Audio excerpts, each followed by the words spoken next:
বোন, এই নাও তোমার টাকা। কিসের টাকা? তোমার বাবার কাছ থেকে বাকি নিয়েছিলাম।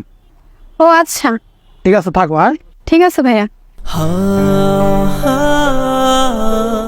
এই নাও আপু টাকা। ভাইয়া কিসের টাকা?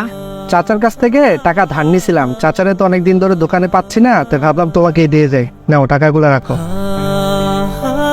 ও আচ্ছা, ধন্যবাদ ভাইয়া। ঠিক আছে, থাকো, আমি যাই। ঠিক আছে।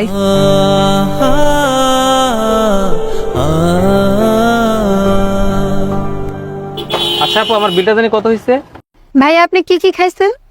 একটা চা আর একটা বিস্কিট।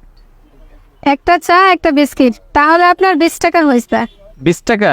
ও আচ্ছা, ঠিক আছে। আচ্ছা আপু, একটা কথা বলেন তো। জি ভাইয়া বলেন। একটা কথা বলবো, এখানকার মানুষ অনেক সৎ, তাই না? মানে ভাইয়া? মানে এটাই, এখনকার লোক টাকা নিলে তাকে আর খুঁজে পাওয়া যায় না। আর তোমাকে দেখছি লোকে সাইডে এসে টাকা দিয়ে যাচ্ছে। বিষয়টা আমি কিছুই বুঝতেছি না। আপু, আমাকে একটু খুলে বলবা? ও আচ্ছা ভাইয়া, এই কথা জানতে চান? শোনেন তাহলে। ভাইয়া, ওনারা সৎ কিনা জানি না, তবে ওনারা অনেক ভালো মানুষ। সৎ নয়, ভালো মানুষ, ঠিক বুঝলাম না। আরে ভাইয়া, ওনারা আমাকে সাহায্য করতে এসছে। সাহায্য করতেছে? বোন, আমাকে একটু পরিষ্কার করে বলো না, কি বলতে চাচ্ছ? আমি তো কিছুই বুঝতে পারতেছি না। এই দোকানটা আমার বাবা ছিল, কিন্তু আমার বাবা 4-5 মাস ধরে অনেক অসুস্থ। এই যে মানুষগুলো এসেছিল না, এই মানুষগুলো আমার বাবাকে দেখতে এসেছিল যে আমার বাবা কেমন আছে। ওনারা দেখতে এসে বুঝেছে টাকার জন্য আমি আমার বাবার ভালোভাবে চিকিৎসা করতে পারছি না। আর এখানকার সব লোকেরাই আমার বাবাকে অনেক সম্মান করে। আর যেদিন থেকে আমার বাবাকে ওনারা দেখতে আসছে, কেউ না কেউ কোনো না কোনো ভাবে আমাকে টাকা দিয়ে সাহায্য করছে। আর এই টাকাগুলো নিয়ে যেয়ে আমি আমার বাবাকে জিজ্ঞেস করলাম যে বাবা, তোমার কাছ থেকে কেউ টাকা ধার নিয়েছিল কিনা? কিন্তু বাবা বলল কেউ তার কাছ থেকে কোনো টাকা ধার নেয়নি, আর বাকিও খায়নি। তখন আমি বুঝতে পারলাম যে সবাই আমাকে এভাবে সাহায্য করছে। কিন্তু বোন, কেউ যদি সাহায্য করে তাহলে তো সামনাসামনি করতে পারে, কিন্তু এভাবে করতেছে কেন? আমাকে একটু খুলে বলবা?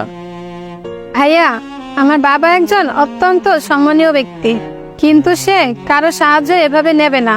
তাই এখানকার মানুষ মিথ্যা বলে আমাকে সাহায্য করতেছে। আর দেখেন ভাইয়া, আমার অবস্থা, আমি না চাইলেও এদের থেকে আমার টাকাগুলো নিতে হয়, কারণ এখন আমার টাকার খুবই দরকার। বোন, আমার জানা ছিল না যে আজও পৃথিবীতে এত ভালো মানুষ আছে যে নিজের কোনো লাভ ছাড়া অন্যকে সাহায্য করে। কিন্তু একটা কথা ভেবে দেখছো, মানুষগুলো কিন্তু চাইলে তোমাদেরকে এড়িয়ে যেতে পারতো, কিন্তু তা না করে মানুষজন মিথ্যা বলে তোমাকে সাহায্য করছে। যদি আল্লাহ তাআলা সব মানুষকে এরকম ভালো বানাইতো, তাহলে আমাদের পৃথিবীতে এরকম খারাপ কোনো কাজই হইতো না। আর বোন, তুমি কোনো চিন্তা করো না, আমরা সবাই তোমার পাশে আছি। আর দেখো, আল্লাহ তাআলাও দেখতেছে, তুমি তো কোনোদিন কারো ক্ষতি করো নাই। দেখো, আল্লাহও তোমাকে কোনো না কোনোভাবে সাহায্য করবে। এই নাও, তোমার টাকাটা রাখো। আচ্ছা ঠিক আছে, তুমি মন দিয়ে কাজ করো, আমি আসছি।